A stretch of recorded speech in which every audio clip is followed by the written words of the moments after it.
Magdasal tayo ng sama-sama.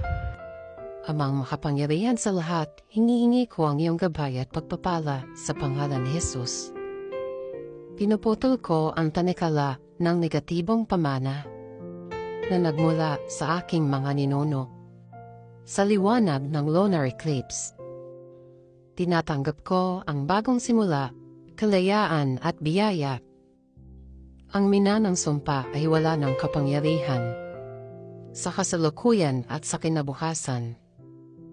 Amang makapangyarihan, hayaan mong ang bagong liwanag ng pag-asa, kagalingan at kasaganaan ay dumaloy sa akin at sa mga susunod na henerasyon.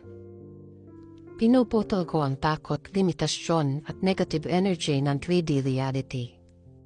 Tinatanggap ko ang bagong simula, kalayaan at biyaya. Niyayakap ko ang liwanag ng pag-ibig at mas mataas na kamalayang hatid ng piety. Ako ay malaya.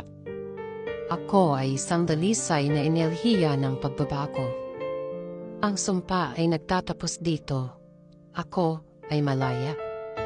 Sa pangalan ni Jesus, Amen. Comment, ako ay malaya kung kasama kita sa pagbabago. At huwag kalimutang i-share para mas dumami pa tayo.